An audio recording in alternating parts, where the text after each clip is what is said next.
Telangana CM Revanth Reddy ఇవాళ ఢిల్లీలో పర్యటించనున్నారు. ఏఐసీసీ సమావేశంలో పాల్గొననున్నారు.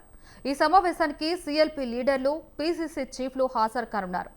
కేంద్ర ప్రభుత్వ వైఫల్యాలు, పరీక్షా పత్రాల లీకులు, తాజా రాజకీయ పరిణామాలపై చర్చించే అవకాశం ఉంది.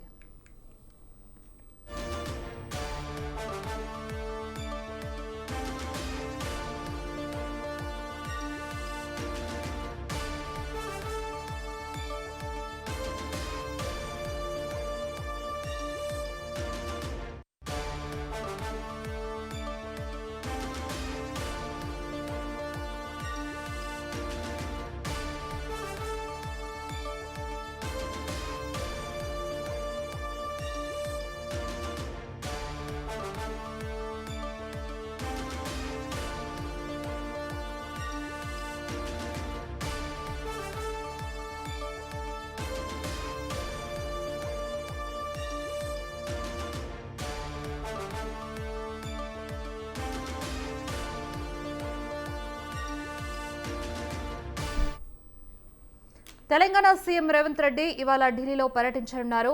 ఏఐసీసీ సమావేశంలో పాల్గొనున్నారు. ఈ సమావేశానికి సీఎల్పీ లీడర్లు, పీసీసీ చీఫ్లు హాజరు కానున్నారు. కేంద్ర ప్రభుత్వ వైఫల్యాలు, పరీక్షా పత్రాల లీకులు, తాజా రాజకీయ పరిణామాలపై చర్చించే అవకాశాలున్నాయి. ఇక ఇదే అంశానికి సంబంధించి మరిన్ని అప్డేట్స్ ఫోన్ ద్వారా ఇన్పుట్ ఎడిటర్ రాజమౌళి గారు అందిస్తారు. రాజమౌళి గారు చెప్పండి, మనం చూస్తున్నాం ఎవరెవరు దీంట్లో పాల్గొనే అవకాశాలున్నాయి, ఏ అంశాలకు సంబంధించి చర్చించే అవకాశాలున్నాయి? లవణ్య, ఇవాళ ఉదయమే సీఎం రేవంత్ రెడ్డి ఢిల్లీ వెళ్లారు. ఏఐసీసీ సమావేశం గురించి తాజా సమాచారం మాత్రం ఎప్పటికప్పుడు అందుతుంది. ఈ సమావేశానికి ఎవరెవరు హాజరవుతారంటే CM Revanth Reddy, deputy CM Mallu Bhatti Vikramarka, అలాగే మంత్రులతో పాటు టీపీసీసీ అధ్యక్షుడు బి మహేష్ కుమార్ గౌడ్, సిఎల్పీ లీడర్లు, అతనితో పాటు పీసీసీ చీఫ్లు, ఏఐసీసీ తరఫున రాహుల్ గాంధీ, మల్లికార్జున ఖార్గే, కేసీ వేణుగోపాల్, తెలంగాణ ఇన్ఛార్జి మీనాక్షి నటరాజన్ కూడా ఈ సమావేశంలో పాల్గొంటారు. ప్రత్యేకంగా సమావేశం AICC head quarter Indira Bhavan లో ఉదయం 10 గంటలకు స్టార్ట్ అవుతుంది. ప్రధానంగా చర్చించే అవకాశాలు మాత్రం కేంద్ర ప్రభుత్వం వైఫల్యాలను, తెలంగాణ నిధుల విడుదల చేయకపోవడం, రాష్ట్ర హక్కులకు భంగం కలిగే అంశాలపైన తీవ్రంగా చర్చిస్తారు. అదేవిధంగా మనం చూస్తున్న పరీక్షా పత్రాలు లీకేజ్, దేశవ్యాప్తంగా జరుగుతున్న పేపర్ లీకేజ్ల పైన కూడా చర్చిస్తారు.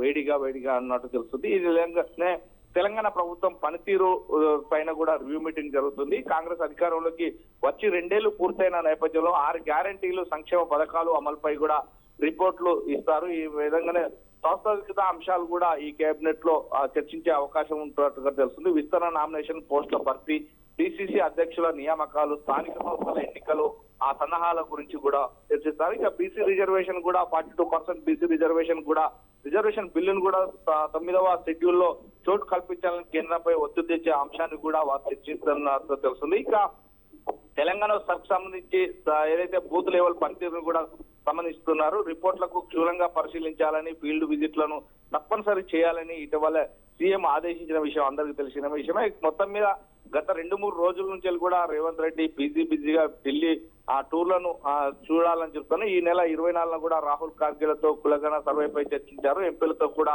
సమావేశమైన విషయం అందరికీ తెలిసిందే. కేంద్ర ప్రభుత్వం వద్ద పెండింగ్ బిల్లుల అంశంపై కూడా చర్చించారు. కానీ ఇవాళ మాత్రం ఏఐసీ సమావేశం 2029 లోక్సభ ఎన్నికల వ్యూహంలో భాగంగా 11 రాష్ట్రాల రివ్యూలో ఇది ఒకటిగా జరుగుతున్నట్టుగా తెలుస్తుంది. మొత్తం మీద తెలంగాణ రాష్ట్రానికి రావాల్సిన నిధులకు సంబంధించిన పూర్తి బయోడేటా కావచ్చు, లేదంటే పేపర్ లీకేజీలు, అదేవిధంగా 9వ షెడ్యూల్లో కులగణకు సంబంధించింది కావచ్చు, ఇవన్నీ కూడా చర్చించడానికి అవకాశం ఉన్నట్టుగా తెలుస్తుంది. మొత్తం మీద బిజీ షెడ్యూల్లో మాత్రం సీఎం రేవంత్ రెడ్డి ఈ రోజు బిజీ షెడ్యూల్లో ఉండబోతున్నట్టుగా మనకు తెలుస్తుంది.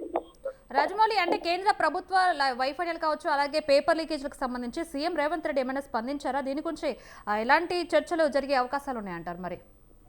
సో ఇప్పటికే మనం చూస్తున్నాం, ఏదైతే పేపర్ లీకేజీ, నీట్ పరీక్షా పత్రాల లీకేజీలో ఇప్పటికే మాత్రం కేంద్ర మంత్రి అతను రాజీనామా చేయడం జరిగింది. మొత్తం మీద తలకి వచ్చినాక ఏ పార్టీకి సంబంధించి కాదు, ఇది ప్రజలకు సంబంధించి, విద్యార్థులకు సంబంధించిన కష్టం అనేది కూడా ప్రత్యక్షంగా చెప్తున్న నేపథ్యం ఉంది. కాకుంటే ఇక్కడ ఏదైతే మల్లికార్జున ఖార్గే కావచ్చు, రాహుల్ గాంధీ కావచ్చు, ప్రియాంక గాంధీ కావచ్చు, వీరందరి క్షమకృషి కూడా ఉన్నట్టుగా కూడా కాంగ్రెస్ పార్టీ చెప్తారు. ఇప్పటికే తెలంగాణ రాష్ట్రం కావచ్చు, ఏదైతే కాంగ్రెస్ ప్రాంతీయ రాష్ట్రాలకు సంబంధించిన నేపథ్యంలోనే ఎక్కడ ఎక్కడికక్కడ రాస్తారోకోలు ధర్నాలు ముట్టడిలు చేసిన సంఘటన చూసినాం. ఈ నేపథ్యంలోనే కేంద్ర ప్రభుత్వం వైఖరిని ఎండగడుతూ కూడా ఎక్కడ చూసినా కానీ కేంద్ర ప్రభుత్వంలో సుమారుగా 21 మంది మృత్యువాత పడ్డారు. ఎందుకంటే ఆత్మహత్యలు చేసుకున్నారు. నీటి పరీక్ష పేపర్ లీక్ అవుతుంది. దీన్ని ప్రత్యక్షంగా ఎండగట్టి దీన్ని రాబోయే పార్లమెంటు సమావేశాలకు కావచ్చు, లేదంటే ఇప్పటి నుండే దాని సంసిద్ధంగా ముందుకు తీసుకెళ్లాలని ఒక పిలుపు మాత్రం ఇస్తున్నారు. ఈ నేపథ్యంలోనే ఇంకా వాడివేడిగా అంటే ముందుగా రాబోయే 2029 పార్లమెంట్ సమావేశాలకు సంబంధించి కావచ్చు, లేకుంటే స్థానిక సంస్థలకు ఎన్నికలకు సంబంధించి కావచ్చు, ముందుకు వెళ్లాలంటే ఎలాంటి ప్రక్రియ అనేది మాత్రం వాడివేడిగా చర్చించే అవకాశం ఉన్నట్టుగా మనకు తెలుస్తుంది. Right, thank you Rajamouli.